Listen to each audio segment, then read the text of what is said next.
Hiya, today I'm going to show you this makeup look from scratch. This is a really matte velvety base that's going to be really good for looking nice on camera if you've got zooms and things to do.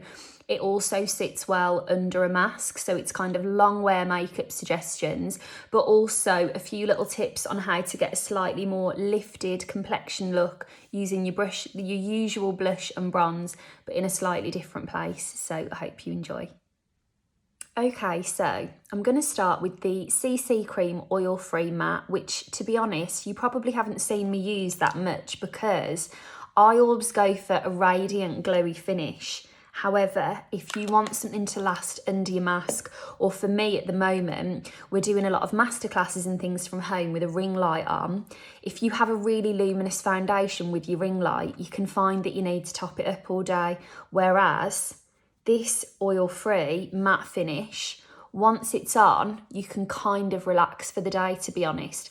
If your goal is that you want to top up your makeup and, you know, not have to faff with it as little as possible, then this is going to be a nice fit for you. Now, you'll notice with this one, I'm using a flat top buffing brush rather than my usual slightly more round, fluffy brushes. And I'd also say, with the other two CC creams, the original one in the silver tube or the illuminating in the pink tube, I always say, like, oh, apply however you want, use your hands, use a brush, whatever feels good. With the oil free, I would recommend using a brush. The texture is slightly more like a creamy mousse almost, but once it goes on, you can get this really lovely, like, quite smooth, flawless finish from it, and then you don't have to top it up through the day. So I also think I'm just going in with another little pump here. One thing we've definitely learned is how to adjust our makeup to wearing a mask, whether it's going to last, you know, keeping it as immaculate as we can. One thing I will say is that by the very nature of wearing a mask, there is going to be a level of topping up that's needed, because that mask is ideally going to be quite strongly on your face in order to keep you safe, but that isn't necessarily good news for your foundation. So I would go into it with the understanding that there is going to be a level of topping up required. However, I'm just taking this same CC cream around the eye area, by the way, rather than using a separate concealer. However, if you go for a matte velvety finish and powder it into place, powdering into place is so key. That is going to help you to really enhance the lasting power of your makeup. One thing I would also mention is that let's just say we're obviously talking about masks at the moment, but another thing, the inspiration for me really doing this is that we had a masterclass on Friday on Zoom, and it was all about eyes, and I thought I need my makeup to last because I need to focus on my eyes. I can't also be topping up my skin. I put this on with loads of powder, didn't have to think about it. However, for you to get a lasting wear under your mask or on your Zoom, it might feel a bit fuller than you used to.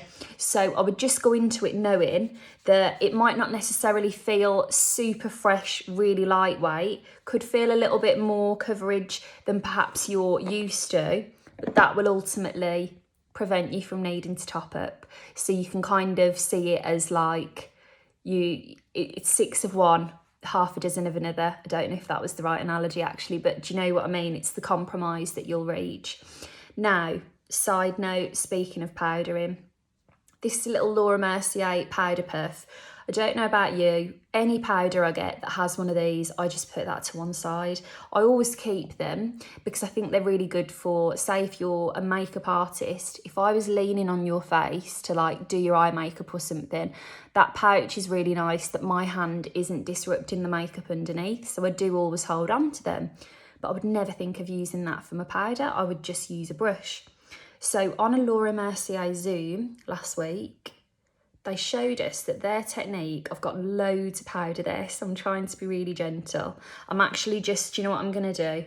I'm going to lift a bit of that using the end of a brush so that I don't get the whole pot into that sponge. Right, this is their technique.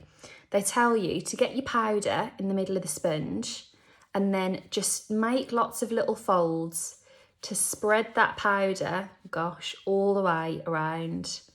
Now, I'm not going to lie, I'm just going to interject and just, you know, slightly intervene to let nature take its course there, just to make sure it's nice and even.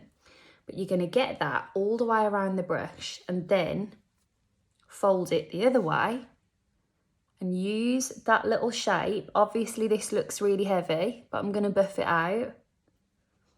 And you can get into every little part of your face and use the powder.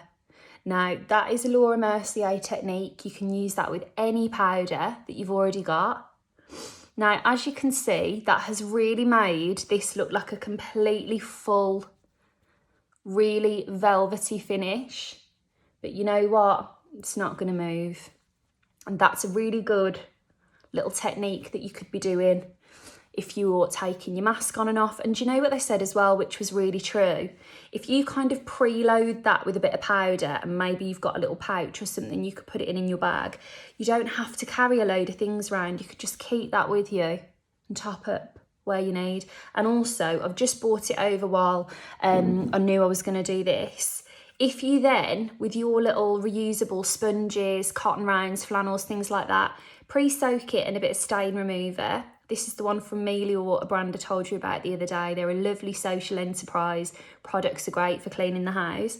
If you were to spray that, leave it overnight and then throw it in the washing machine, it gets all of that kind of makeup stain off. So really good one to consider. But again, use whatever you've got at home.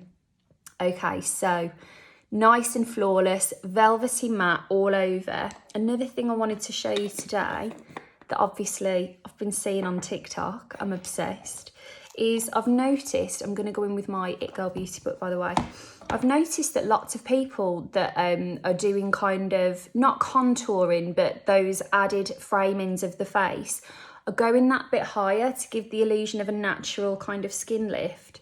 So I'm using a Bobbi Brown angled face brush. I'm going to apply some bronzing powder, some blush, probably a bit of highlighter, and just go ever so high, slightly higher than the natural kind of contours of my face to give the illusion of this lift. Now, another thing I meant to tell you. How many minutes are we in? I've got loads of time. Speaking of Melior, I put a video up about them the other day. And my sister said, but you didn't tell us how to follow them or, you know, tell us where they were. And I said, are you joking? The name of the video had their page in it. And then I put a link to their website in the caption. She was like, what do you mean the caption? I've never seen the caption. Now, every day when I do a video, I write a full caption, a list of everything I've used. I put a link of what I've used next to it. And actually quite often, let me just grab, by the way, I'm going in with, got it in here, little Laura Mercier blush in Watermelon. Let me just show you, nice little fresh corally pinky peach. Quite often, I will put in the caption like, this is MAC lipstick in Ruby Woo, and someone will put, what colour is that and where's it from? And I was always just a bit confused, and I just thought, well, maybe, you know, you don't know that someone knows Instagram inside out like you do in terms of how to find the information. So anyway, I put a poll up the other day and I said, just so you know, I always put a caption with a list of everything. Have you seen that? And like a third of people said no. So I apologise. I should have pointed that out sooner. It's what you do to see all of that information. If you're watching this on Instagram now, if you expand the IGTV to be full screen, there's like a button you can press that you're watching it in full. The title should be, I'm going to do this, let's do that on TikTok as well. The title should be along the top there with a little arrow. And if you click that, a full list of everything I've used should drop down and a link next to it. And then it was just really interesting. Like another girl had said to me, yeah, but the links never work. But they only work if you open it in full screen and click down in that way. They won't work if you just look at them another way. So lesson learned, I'm going to make sure I recap that every time I do a video. But for now, if you're ever looking and thinking, what have I used? Because as well, like for example, I'm just taking a little bit of blush down my nose, by the way. And while I carry on telling you all of this, see how it's a bit more lifted? I'm gonna do my eyebrows. I might not always say exactly what I'm using because there's a number of reasons for that. Sometimes I'm just like in the middle of telling you something else and it's easier to just carry on. But also, I think I'm out of this brow pencil. Also, if it's mascara, you've probably got a mascara at home that you already love and use. And I don't want you to feel like you have to buy something brand new if it's a step that you've probably got yourself and it doesn't need to be made a big thing of. So in that kind of situation, I might not actually say exactly the brand and what I'm using. I will just put it in the caption. And if you want to have a look at it, you can. And if you've got a mascara that does a great job and you don't need another one, then you can just use the tip and apply it to whatever you already have. Okay, I'm mindful of time, so I'm just going to speed through some mascara. And then I was wearing a little bit of this Trish McAvoy moisture booster. It's really lovely. You can use it on the complexion, lips, nails, things like that. So I'm just going to top that up with a little bit of MAC Boldly Bare. Just gone ever so slightly over the lip line there, and there we go. So yeah, if you're, under a ring light a lot or you're wearing a mask, things like that, sometimes a matte velvety finish can just be a bit more practical. You know me, I love a glow, but if I need it to be long wearing and I don't want to be topping it up all day, matte is always a good option. And, I've got a bit of blush and things on there to give that a bit of radiance. You could also go in with a powder illuminator. I'm going to take a little bit of, this is the Becca Champagne Pop. I'm using an eyeshadow brush. A tiny little bit of that strategically. Again, I'm trying to lift that area. Will add a bit of glow, but it's in all the right places. If you're feeling really a bit too luminous, the first place to kind of target is the centre of the face, and that will instantly feel a bit better. See how that looks really radiant now because it's on the end of my nose. Whereas if that was feeling too much, if I'm on a call or something, matte that down and it, feels a lot better already. So have a little play. I hope that was helpful. You've got a whole new world of captions to discover by the sound of things. And I'll be talking to you very soon. Oh, just quickly, I finished making that video, went and had my lunch. And then these lovely makeup bags turned up. I put them on my stories this morning. These are beautiful makeup bags that have just launched today at Superdrug in aid of the beauty banks.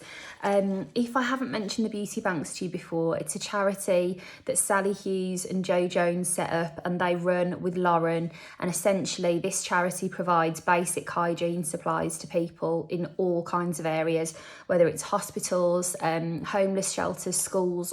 So many different people benefit from it.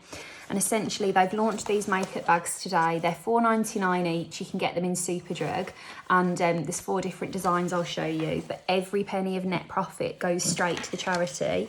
No one's been paid that took part, but there's a really lovely selection to choose from, so I'm just going to quickly show you.